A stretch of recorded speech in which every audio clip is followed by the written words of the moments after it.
They spent years using your emotions against you. Every time you reacted, every time you cried, argued, begged, explained, you gave them exactly what they needed. Proof that they still had power over you. Proof that you still cared. Proof that they were the center of your world. But what happens when you stop reacting entirely?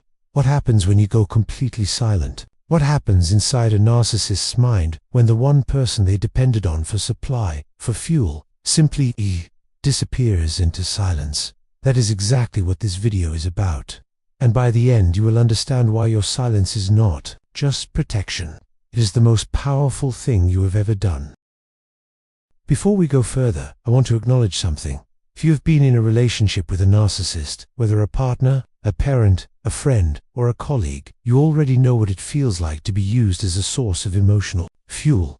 To feel like no matter what you do, nothing is ever enough. To feel like your reactions, your pain, your love, were all being collected and used against you, and you have probably been told by them, by the situation, by your own exhaustion, that you are the problem, that you are too sensitive, that you are overreacting, that if you just tried harder, loved better, stayed quieter, things would change. They would not have changed. Because the problem was never you. The problem is a pattern, a deeply ingrained, psychological pattern that the narcissist cannot help but follow. And once you understand that pattern completely, you will see something remarkable. That the one thing capable of dismantling it entirely is the one thing you were never taught. To value your silence, your stillness, your refusal to perform for them anymore.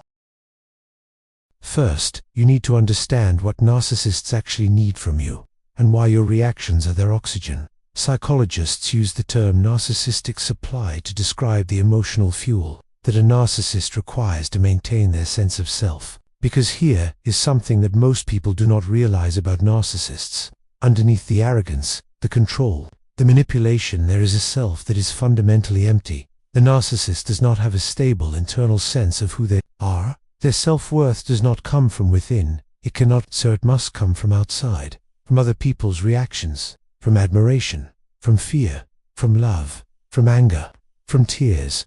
It does not matter whether your reaction is positive or negative. Both feed them equally. When you praise them, supply. When you argue with them, supply. When you cry, supply.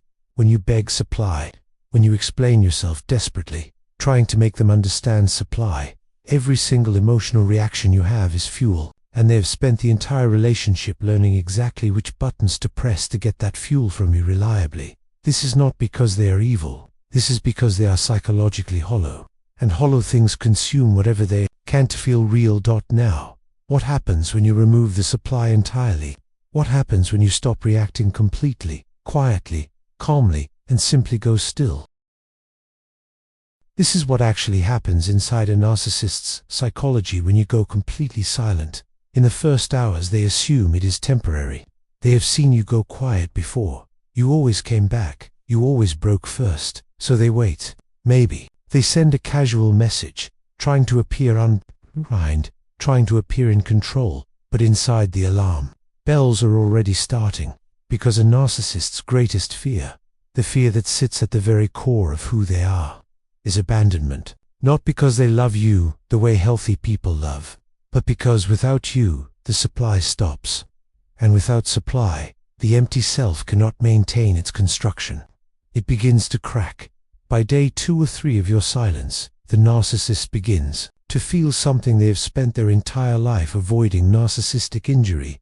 The wound to their ego that occurs when reality fails to confirm their constructed self-room, when the reflection they depended on goes dark, and this is where their behavior becomes erratic, because they cannot sit with that wound. They do not have the psychological tools, so they escalate. They try to provoke a reaction. They might send angry messages, sweet messages, accusations, apologies, threats, declarations of love. All of it, every single message, every single escalation, is not about you. It is about them trying to turn your silence back into supply. And every time you do not respond, every time you hold the silence, the wound deepens. Not because you are hurting them deliberately, but because you have stopped feeding a system that cannot function without being fed. But why does silence work so specifically on a narcissist when it might not have the same effect on other people? Because of something called the gray rock method. and the psychological principle behind it. The Grey Rock method is a technique developed by therapists working with narcissistic abuse survivors. The idea is simple. You become as uninteresting and unreactive as a grey rock. You give nothing, no emotion, no drama, no engagement, no supply. And here is why it is so devastatingly effective for narcissists specifically. A narcissist chose you, consciously or not, because you were the opposite of a grey rock. You were empathetic, feeling, responsive. You cared. You reacted. You were exactly the kind of person who would keep giving supply. When you suddenly become unreactive, when the person who used to cry and argue and explain and beg simply goes still, the narcissist faces something their psychology has no framework for. They cannot manipulate what does not respond. They cannot control what they cannot reach. They cannot provoke what refuses to be provoked. It is like a predator that has spent years hunting a specific prey, and suddenly the prey simply stops running, stops reacting, stops being prey at all. The predator does not know what to do. The entire dynamic, the entire system it depended on, has been dismantled, not through argument, not through confrontation, but through the simple, profound act of becoming still. Your silence does not just protect you, it removes the architecture of their control entirely. Now I want to address something important, because there is a crucial difference between the narcissist's silent treatment and yours. The narcissist uses silence as a weapon. Their silence is designed to punish, to create anxiety, to make you chase them, to make you feel so uncomfortable in the quiet that you break and come crawling back, apologizing for things that were not your fault, begging for a connection that was never real. Their silence is calculated. It is manipulative. It is a form of emotional torture designed to give them control without having to say a word. Your silence is entirely different. Your silence is not punishment. It is protection. It is the recognition, finally, clearly, that engaging with someone who uses your words against you, who twists your emotions into weapons, who will never hear you no matter how clearly you speak, that engaging is not strength. It is self-destruction. Your silence is not revenge. It is reclamation. You are taking back the energy you have spent for months or years trying to explain yourself to someone who was never going to understand. Your silence is not cold. It is the warmest thing you have ever done for yourself. Because it says, I matter. Enough to stop pouring myself into something that only takes and never gives. The narcissist's silence controls. Your silence heals. And that difference, that fundamental difference, is everything. I want to speak to you directly for a moment. If you are currently in the process of going silent, if you have chosen to stop engaging, to stop explaining, to stop pouring your energy into someone who drains it, I want you to know that what you are doing is one of the hardest things a human being can do, because every part of you, your empathy, your love, your desperate hope that if you just found the right words, things could be different, is pulling you back.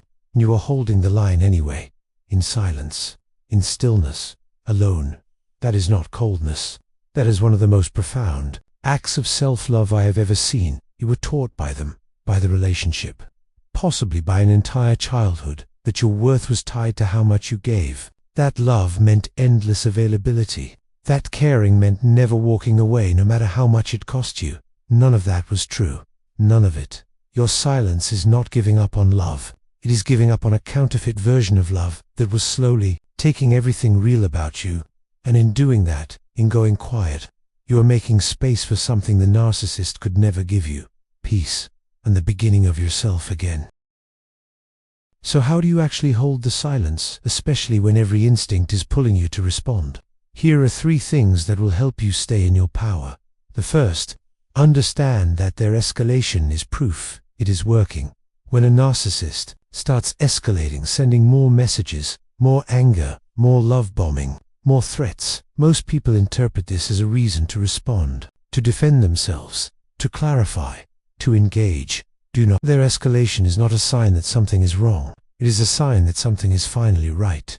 It is the sound of a system losing power. The louder they get, the more your silence is working. Recognize escalation as confirmation, not as a call to action. The second, redirect your energy inward instead of outward. Every impulse to respond, to explain, to defend, to reach back, take that energy and put it somewhere inside your own life instead. Go for a walk. Write in a journal. Call someone who actually sees you. Work on something that belongs to you. The energy you use to pour into the narcissist is yours now. Use it to rebuild what their presence slowly dismantled. Every moment you choose yourself instead of responding to them is a moment of recovery. The third, do not explain your silence. Not to them, not to mutual people, not even to yourself. The moment you explain your silence, you break it. The moment you justify it, you give them a foothold back in.